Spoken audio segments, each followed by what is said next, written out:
बेटा आज हम जो पढ़ेंगे वो पढ़ेंगे केस नंबर 2। केस नंबर 2 बोल दीजिए इसे आप। हम लोग बोलेंगे bill is not met, bill is dishonour. Case 2 when bill is dishonour. एक वर्ड बोला जाता है डिसऑनर्ड। डिसऑनर्ड का मतलब होता है जब कभी वो बिल टाइम पर पे नहीं होता, उसे हम लोग बोलते हैं डिसऑनर ऑफ अ बिल। जैसे चेक का पेमेंट अगर टाइम पर नहीं मिलता, जैसे हमने चेक काट के किसी पर्सन को दिया और उस पर्सन का चेक जो है वो क्लियर नहीं हुआ, किसी वजह से वो बाउंस हो गया, तो उसे हम लोग डिसऑनर होना ही बोलते हैं। जब मैच्योरिटी डेट पे उस बिल का पेमेंट नहीं होता, तो उसे हम लोग कहते हैं बिल जो है वो डिसऑनर हो गया। तो जैसे आपने 4 अल्टरनेटिव्स पढ़े, बिल के अलग-अलग ट्रीटमेंट्स पढ़े कि मैच्योरिटी डेट तक बिल आपने अपने पास रिटेन करके रखा, बिल को आपने बैंक से डिस्काउंट करवाया, बिल जो है वो एंडोर्स किया, और आपने ये भी पढ़ा कि बिल जो है वो हमने बैंक में कलेक्शन के लिए भेजा। तो बेटा इन सब केसेस में हम चारों ही केसेस में बिल के डिसऑनर की एंट्रीज भी अब पढ़ेंगे। फर्स्ट और सेकंड एंट्री कॉमन है, आप लोगों को पता है वहां तक, है ना? तो मैं फिर भी एक बार आप लोगों के सामने रखूंगा। ए ड्रॉवर कहलाएगा हमारे लिए, और बी जो है वो ड्रॉई कहलाएगा। हम पर्सन्स के नाम अज्यूम कर लेते हैं ए और बी, और सी की बारी आएगी तो सी का, या बैंक का आएगा तो बैंक का हम अलग अलग अकाउंट्स बनाते रहेंगे। ठीक है,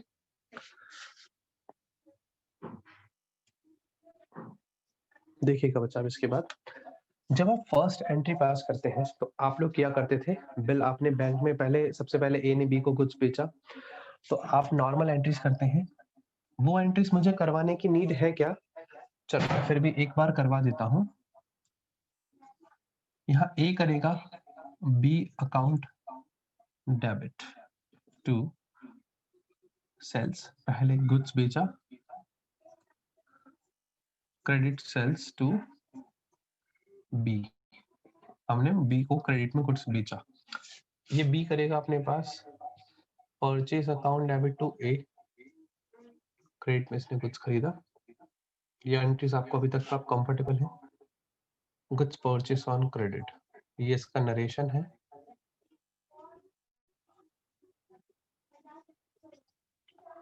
इसके बाद सेकंड एंट्री आप क्या करते थे, ए ने बी पर बिल लिखा, तो वो एंट्री भी आपको पता है, जब ए बी पे बिल लिखेगा तो ए को वो बिल रिसीव होगा, तो bill receivable account debit to B account, B बोले तो ड्रॉअर अकाउंट, बिल रिसीव, अपन क्या लिखेंगे, बिल रिसीव। ठीक है, एक सेकंड वेट करना बच्चा।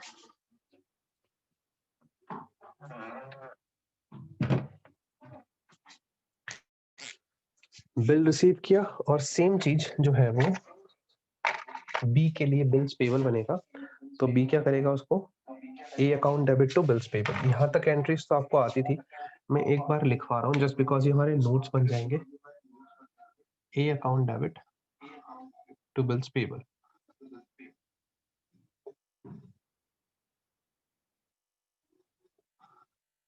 Bill accepted. इसके नोटेशन क्या होगा, ये बिल इसने एक्सेप्ट कर लिया। इसके जस्ट बाद बचा आता है ए जब बिल लिखेगा बी पर, लिखने के बाद उसके पास 4 ऑल्टरनेटिव है। मैं फर्स्ट ऑल्टरनेटिव पढ़ाऊंगा, उसका डिसऑनर का केस पढ़ाऊंगा, मैच्योरिटी डेट पे वो बिल डिसऑनर हो जाएगा। तो बेटा 4 ऑल्टरनेटिव, जो थर्ड नंबर की एंट्री आती है वो ऑल्टरनेटिव की आती है। तो ऑल्टरनेटिव 1 है यहाँ पे, आप ऑल्टरनेटिव 1 बोल दीजिए, केस 1 बोल दीजिए, हम इसको केस 1 बोल देते हैं। यहाँ पे केस ए बोल देते हैं, 1 की भी जगह ए बोल देते हैं, ज्यादा ठीक रहेगा। Case A, bill is retain till maturity, bill हमने रिटेन करके रखा मैच्योरिटी तक। तो इस केस में क्या एंट्री होगी, ए और बी अपने पास कोई एंट्री नहीं करेंगे रिटेन करके रखने की, बट हाँ नंबर 4 एंट्री जो होती है बिल डिसऑनर होने की, बिल डिसऑनर होने की, डिसऑनर वाली जो है ना मैच्योरिटी डेट की एंट्री है। तो आप चाहें तो ऐसे भी लिख सकते हैं, मैच्योरिटी डेट, मैच्योरिटी वर्ड दिख रहा है क्या आपको? नहीं दिख रहा है, ठीक है। मैच्योरिटी डेट इसे एंट्री नंबर 4 कहा जाएगा। अपने पास पड़ा हुआ बिल अगर डिसऑनर होता है बेटा, तो क्या एंट्री करेंगे? ड्रॉवर अपने पास एंट्री पलट देगा जस्ट। ड्रॉवर की बुक्स में क्या एंट्री होती है जरा समझना डिसऑनर की। जिस व्यक्ति से बिल आया उसे डेबिट टू बिल जहां पड़ा है। तो हमारे पास बिल कहां से आया है? बी से। तो ड्रॉवर हमेशा करता है ड्रॉई अकाउंट डेबिट। क्या करता है? डिसऑनर के टाइम पे drawee account debit to bill कहां पड़ा है? बिल मेरे पास ही पड़ा है, तो बिल्स रिसीवेबल। बैंक में पड़ा होता तो टू बैंक, सी को दिया होता तो टू सी, और अगर बिल बैंक में कलेक्शन के लिए भेजा होता तो to bill send for collection. जो मेरे पास पड़ा है तो भी यार, अगर बैंक से डिस्काउंट करवाया होता तो टू बैंक, और अगर आपने बैंक में बिल कलेक्शन के लिए भेजा तो to bill send for collection, और सी को एंडोर्स कर रखा होता तो टू सी। अच्छा, ड्रॉई की केस में डिसऑनर होने की एंट्री एकदम सेम है, कोई चेंज नहीं है। क्या एंट्री होगी इसमें? BP account debit. इसके लिए बिल पेबल की लाइबिलिटी खत्म हो गई। टू, अब इसमें हो सकता है बच्चा एक चीज सुनना ध्यान से, जब कभी बिल डिसऑनर होता है तो उस बिल को एक लीगल डॉक्यूमेंट बनाने के लिए उसका नोटेरी करवाया जाता है। नोटेरी क्या है बच्चा?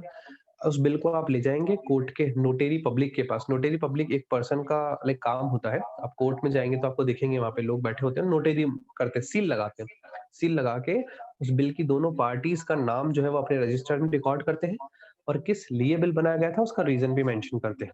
जैसे ही ये किया जाता है, इससे आपका जो बिल है वो पता है क्या होता है? वो बिल एक लीगल डॉक्यूमेंट बन जाता है, वो लॉ की आईज में आ जाता है, कानून की नजरों में वो बिल आ जाता है। उसके बाद जिस जो ड्रॉवर है अगर उसे टाइम पे पेमेंट नहीं मिलता तो वो उस बिल का क्या करवा सकता है? उसको डिसऑनर होने के बाद उसका केस कर सकता है, उस पर्सन पे ड्रॉई पे के ऊपर केस कर सकता है। कब कर सकता है? जब उसका नोटेरी होगा। तो बेटा नोटेरी भी करवाई जाती है कब? जब बिल डिसऑनर होता है। तो जब बिल डिसऑनर हुआ तो मैंने एंट्री पास की, ड्रॉवर ने एंट्री पास की, drawee account debit to bill जहां पड़ा है, बिल का पड़ा है टू बी आर। तो एक और चीज क्या होगी इसमें? टू कैश, ये है नोटिंग चार्जेस का अमाउंट।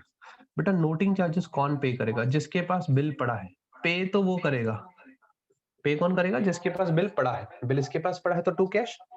लेकिन ये चार्जेस अल्टीमेटली बोन कौन करेगा, बियर कौन करेगा? वो करेगा ड्रॉई। ड्रॉई से ही ये नोटिंग चार्जेस लिए जाते हैं। तो ड्रॉई अपने पास लिखेगा नोटिंग चार्जेस अकाउंट डेबिट।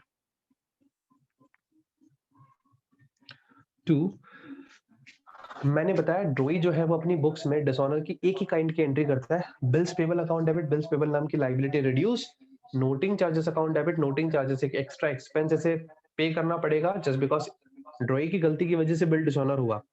तो डिस्काउंट जो नोटिंग चार्जेस का अमाउंट है वो कौन बियर करेगा? ड्रॉई। तो noting charges account debit to ए।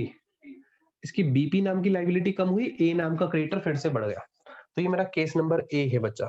एक बार सब बच्चे इतना इतना एसएस ले ले, फिर मैं केस 2 पे आऊंगा इसके।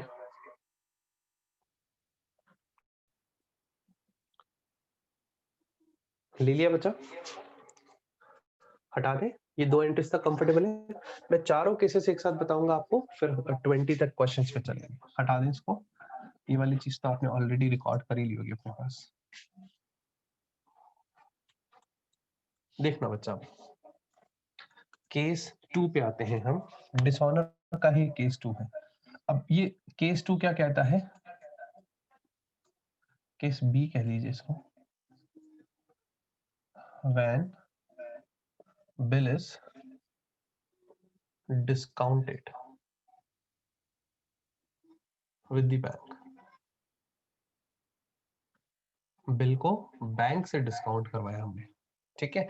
जब बिल को आप बैंक से डिस्काउंट करवाते हैं बेटा, तो बिल डिस्काउंटिंग की एंट्री आप अपने पास करते हैं। एंट्री नंबर 3 होती है बैंक अकाउंट डेबिट। आपको याद होगा बैंक से डिस्काउंट करवाने की entry, discounting charges account debit. हमारे पास बैंक से पैसा आता है, बैंक डिस्काउंटिंग चार्जेस कट करता है टू बिल्स रिसीवेबल। इसकी ये कोई एंट्री नहीं करता, मतलब थर्ड एंट्री ये नहीं करता कोई भी। इससे क्या मतलब? हम बिल का कुछ भी करें, जब मेचोरिटी डेट आती है, एंट्री नंबर 4, मेचोरिटी डेट की एंट्री।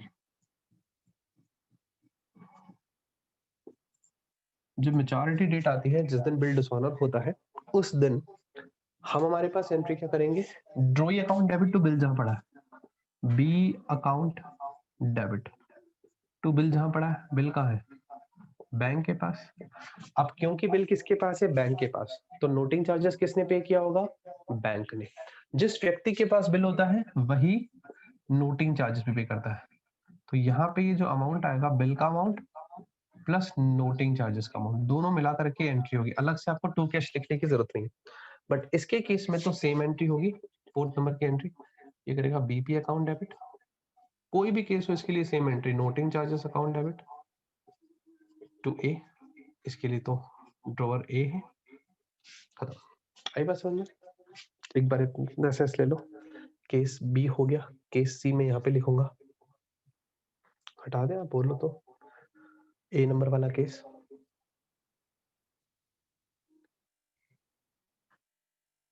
चलिए केस बी लिखते हैं यहाँ पे हम लोग। When bill is case C लिखो, सी सॉरी, बी तो हो गया। When bill is endorsed to endorsee.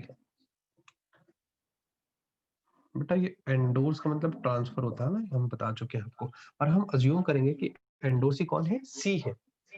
अच्छा, इस केस को करने से पहले आप चाहते हैं बैंक की बुक्स में मैं एंट्री बताऊं? देखना, इसके साथ साथ बैंक की बुक्स भी देखना बेटा, क्योंकि कुछ टीचर्स बैंक की बुक भी बनवाते हैं। अब देखिएगा बहुत इजी सी एंट्री है। जब आप बैंक से बिल डिस्काउंट करवाते हैं तब आप अपने पास एंट्री, बैंक अपने पास क्या एंट्री करता है, बैंक के पास बिल आया, बैंक करता है B R account debit to किसके अकाउंट में पैसा डालता है, ए के अकाउंट में जो ड्रॉर है उसके अकाउंट में। और बिल बैंक डिस्काउंट करवाने की जो बैंक को डिस्काउंटिंग चार्जेस मिलते हैं वो बैंक के लिए इनकम होती है, बैंक उसे क्रेडिट करता है। अब मैच्योरिटी डेट पे बैंक क्या करेगा, बैंक क्या करेगा, जिस पर्सन से बिल आया है, बैंक को बिल किससे आया, ए से, तो A account debit to B are,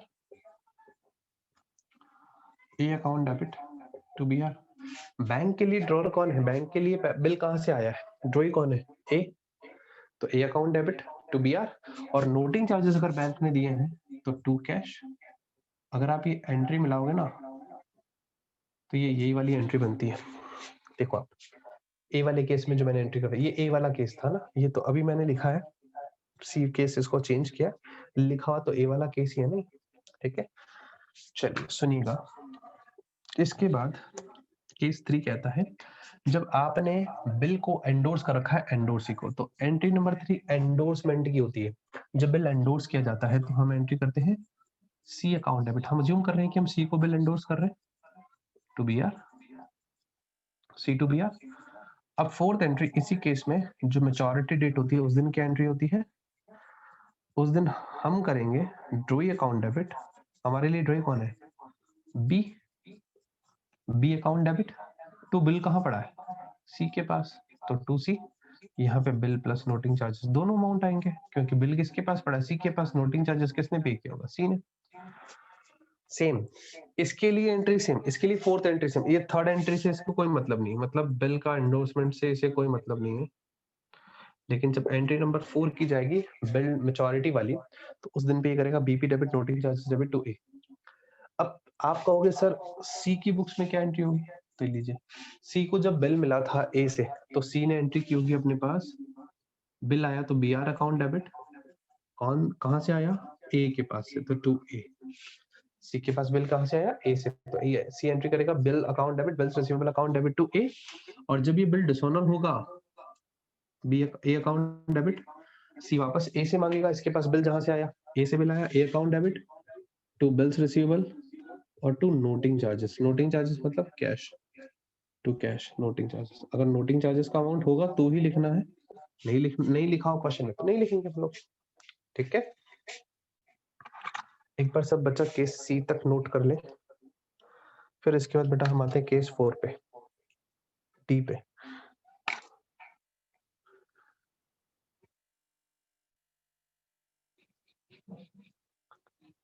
लिख लिया होगा, एसएस ले लिया बच्चा सब बच्चों ने,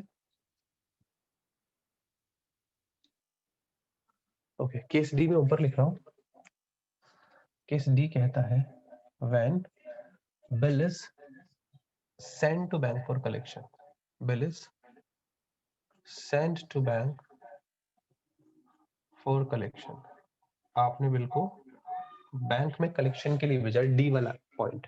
जब बिल आप बैंक में कलेक्शन के लिए भेजते हैं तो एंट्री होती है bill send for collection account debit to B R, bill send for collection account debit to B R. इसकी ये कोई एंट्री पास नहीं करेगा। ड्रॉई को क्या मतलब, मैच्योरिटी डेट पे हम करेंगे B account debit to bill send for collection account, और यहाँ पे नोटिंग चार्जेस सब अलग से आएगा। देखिएगा, बी अकाउंट हम करेंगे जिस पर्सन से बिल आया, B account debit to bill send for collection account, और टू नोटिंग चार्जेस है इस केस में, क्योंकि वो बिल अभी तक हमने बैंक से डिस्काउंट नहीं करवाया है, बिल बैंक में सिर्फ कलेक्शन के लिए भेजा है, तो नोटिंग चार्जेस भी हमारी जेब से जाएगा, तो बैंक हमारे अकाउंट से कट कर देगा, इसलिए टू बैंक नोटिंग चार्जेस। इसके लिए थर्ड का कोई एंट्री नहीं ड्रॉई के लिए। BP account debit noting charges account debit to A, same entry. Bank क्या करता है, बैंक करेगा जब बैंक के पास बिल आता है कलेक्शन के लिए, तो बैंक करता है bill account BR account debit to bill receive for collection, और जब ये बिल डिसऑनर होता है तो एंट्री करता है बैंक बिल जस्ट उल्टा, जस्ट ऑपोजिट एंट्री करता है, bill receive for collection account debit to BR to BR. और नोटिंग चार्जेस अगर पे किए हैं, जैसे यहाँ पे टू बैंक लिखा ना, तो बैंक हमारे अकाउंट से पे करेगा, तो सेम अमाउंट से हम क्या करेंगे, टू कैश कर देता है बैंक अपने पास से, क्योंकि बैंक पे करता है तो अपने पास से कैश जाता है। ये एक बार आप नोट कर लीजिए, ये चारों केसेस हो गए बच्चा।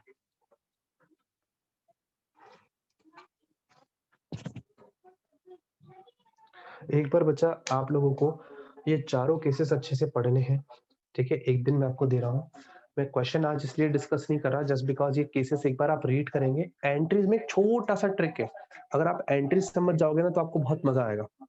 मैं अगर आपको बताऊं डिसऑनर की एंट्री, भाई आप अगर देख सको, जो ऑल्टरनेटिव्स होते हैं, जैसे हमने बिल बैंक में कलेक्शन के लिए भिजवाया, बैंक से डिस्काउंट करवाया, एंडोर्स किया, वो एंट्री सेम है जैसे होती थी, सिर्फ मैच्योरिटी डेट पे एंट्री क्या चेंज होती है। ड्रोवर अपनी बुक्स में क्या करता है, जरा कान खोल करके ध्यान से सुनना, ड्रोवर अपनी बुक्स में एंट्री करता है जिस व्यक्ति से बिल आया उसे डेबिट, यानी ड्रॉई अकाउंट डेबिट। क्रेडिट क्या करना है, जहां पर भी बिल पड़ा है, अगर मेरे पास पड़ा है, अपने पास पड़ा है तो टू बिल्स रिसीवेबल, बैंक के पास पड़ा है तो टू बैंक, बैंक मैंने एंडोर्स कर रखा है बिल तो टू सी, यानी एंडोर्सी का नाम, और बैंक में कलेक्शन के लिए भेज रखा है तो to bill send for collection. अब बात आती है सर नोटिंग चार्जेस कौन पे करेगा। नोटिंग चार्जेस वो व्यक्ति पे करेगा जिसके पास रियल टाइम में बिल पड़ा है, वो नोटिंग चार्जेस पे करेगा। ये बात समझ आता है। तो बेटा ये वाला आपका जो टॉपिक है वो कंप्लीट होता है डिसऑनर वाला। टोटल 4 टॉपिक्स हैं। फर्स्ट टॉपिक मैंने बताया bill met on maturity, second है बिल इज डिसऑनर। अब थर्ड टॉपिक हम पढ़ेंगे टाइम से पहले बिल का पेमेंट कर दिया, ठीक है। एक वो भी होता है टॉपिक, छोटा सा टॉपिक है। और लास्ट एक और टॉपिक हम लोग पढ़ करके इसे कंप्लीट करेंगे, कंप्लीट, ठीक है। इसमें होता है रिन्यूअल ऑफ अ बिल। जब बिल का टाइम आता है, सामने वाला बंदा ड्रॉई रिक्वेस्ट करता है कि यार अभी मेरे पास पैसे नहीं है, आप जो है वो एक नया बिल लिख लो, इंटरेस्ट भी ले लेना मेरे से, उसे बोलते हैं रिन्यूअल ऑफ अ बिल। तो 2 टॉपिक्स हम कंप्लीट, ये हो जाएगा जब इसके क्वेश्चंस होंगे कंप्लीट। 12 के बाद 13 नंबर के क्वेश्चन से लेके लगभग 27 तक यही क्वेश्चन है, ठीक है। तो आप इसको एक बार नोट कर लेना, आराम से पढ़ना। आज कल इसके क्वेश्चंस डिस्कस करेंगे, कोई भी एंट्री में कहीं से भी पूछ सकता हूं, तो आप लोग रेडी रहना, ठीक है।